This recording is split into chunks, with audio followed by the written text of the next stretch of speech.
Have you ever wondered why you might eat chicken's wings, but not swan's wings?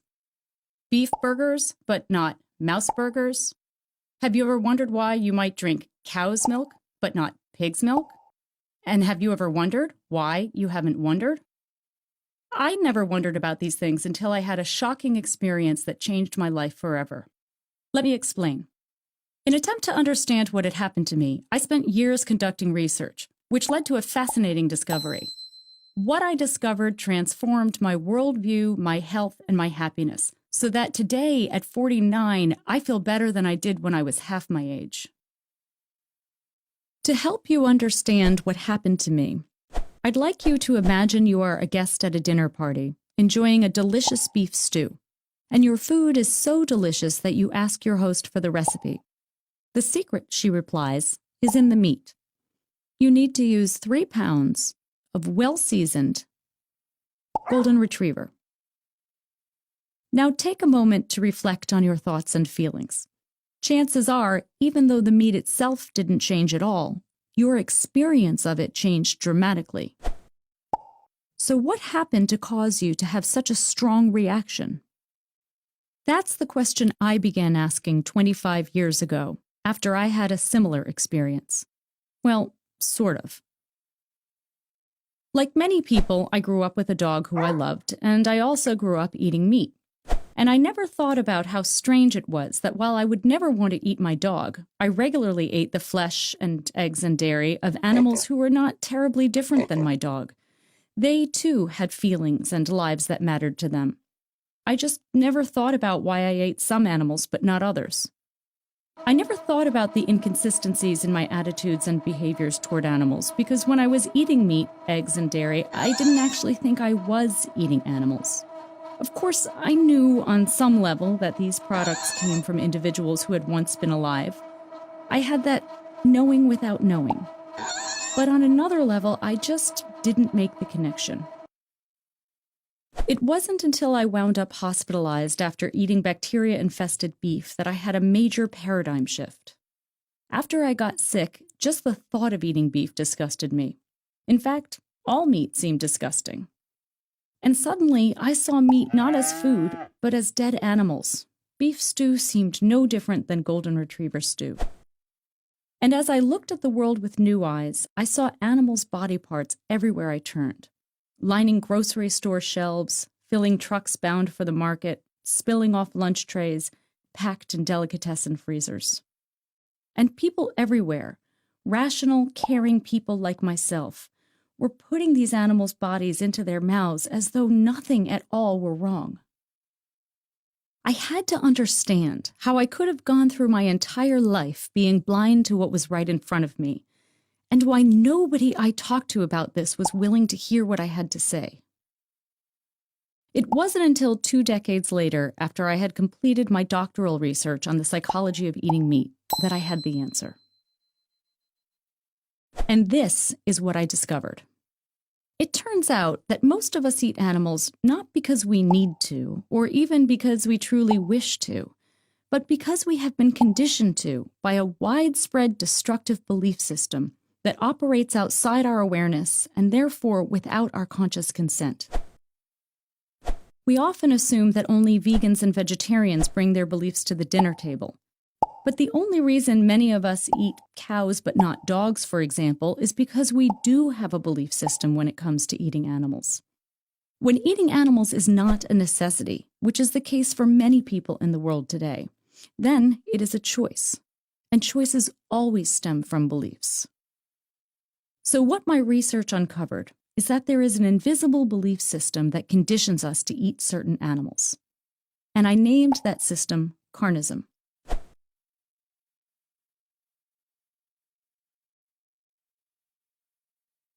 Carnism is universal. In meat-eating cultures around the world, people typically classify only a tiny handful of animals, out of millions of possible species, as edible. All the rest are classified as inedible and disgusting. So even though the type of species consumed changes from culture to culture, members of all cultures tend to find their own choices to be rational, and the choices of other cultures to be disgusting and often even offensive. Carnism is like a vast fog that surrounds, saturates, and shrouds our world. And carnism is a violent system. Meat cannot be procured without violence, and egg and dairy production cause extensive harm to animals. In fact, today, the egg and dairy industries are arguably the most brutal of all carnistic industries. And violent systems such as carnism keep themselves alive by using defense mechanisms, so that rational, humane people participate in irrational, inhumane practices without fully realizing what they are doing. These defenses hide the truth about animal agriculture and distort what little we are able to see, so that we support a system we would likely otherwise find deeply offensive. The primary defense of carnism is denial. Carnism denies the truth by making it invisible. One way carnism remains invisible is by remaining unnamed, so eating animals appears to be a given rather than a choice. Another way carnism remains invisible is by keeping its victims out of sight, and therefore, conveniently, out of public consciousness. But although we don't see the inner worlds of farmed animals, these individuals are, in fact, sentient, conscious beings. For example, pigs are at least as intelligent as 3-year-old humans. Cows develop deep and lasting bonds with their family and friends. For instance, they may cry and keen for weeks when their babies are forcibly taken from them. Chickens are able to distinguish between 100 different faces of members of their species, and they have 30 different calls to signal types of threats. And scientists have demonstrated that certain fish and crustaceans have intelligence and pain receptors, such that in some places in the world it is now illegal to keep fish in small bowls or to boil lobsters alive. And although we don't see the factories in which animals are turned into food, these so-called farms produce approximately 98% of the meat, eggs, and dairy we eat. In fact, 124,000 farmed animals are slaughtered globally not every day or even every hour, but every single minute. But think about it. How many of these animals have you seen? Ultimately, hiding the truth about meat, egg, and dairy production from us is what carnism most depends on. So becoming aware of this truth is essential to freeing ourselves from the system. Animal agribusinesses have scrambled to restore their profit margins by assuring us that we can eat animals who are happy to be our food, that we can eat so-called humane or bio meat, eggs, and dairy. However, most humanely raised animals live in misery, much as their inhumanely raised counterparts do. And all farmed animals ultimately end up in the very same place. And humane meat is a concept so absurd as to be an insult to any consumer who pauses to reflect on his or her choices. For instance, most of us would consider it cruel to kill a happy, healthy golden retriever simply because people like the way her legs taste. Yet when the very same thing is done to other animals, we are expected to believe that it's humane. And carnism hides the truth about not only the non-human victims of carnism, but also about the human victims of carnism, us. An animal-based diet, which is what carnism conditions us to follow, has been linked with some of the most prevalent and deadly diseases in the world today. While a plant-based or vegan diet, which is what carnism conditions us to resist, has been shown to prevent and reverse disease, as well as to optimize health and enhance athletic performance. And carnism conditions us to block our awareness and our empathy, qualities that are vital to our own well-being and to the well-being of our world. Another defense is justification. Carnism teaches us to justify eating animals by teaching us to believe that the myths of meat, eggs, and dairy are the facts of meat, eggs, and dairy. In other words, carnism teaches us to believe in the 3 N's of justification. Eating animals is normal, natural, and necessary. And of course, we've heard this all before. Slavery is normal, natural, and necessary. Male dominance is normal, natural, and necessary. Heterosexual supremacy is normal, natural, and necessary. And the myths of carnism are institutionalized. They are supported and promoted by all major social institutions, which in turn transmit them to us. So carnistic bias is embedded within the very foundations of society. And when we are born into an institutionalized system such as carnism, we internalize it. We take into ourselves both the myths and the products of carnism.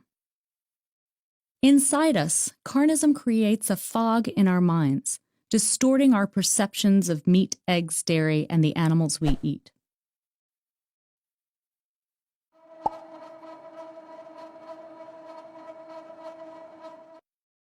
For example, carnism teaches us to place animals in rigid categories in our minds, and therefore in our hearts. And carnism teaches us to see farmed animals as objects, as things rather than beings. And carnism teaches us to see farmed animals as abstractions, as lacking any individuality or personality of their own. A pig is a pig, and all pigs are the same.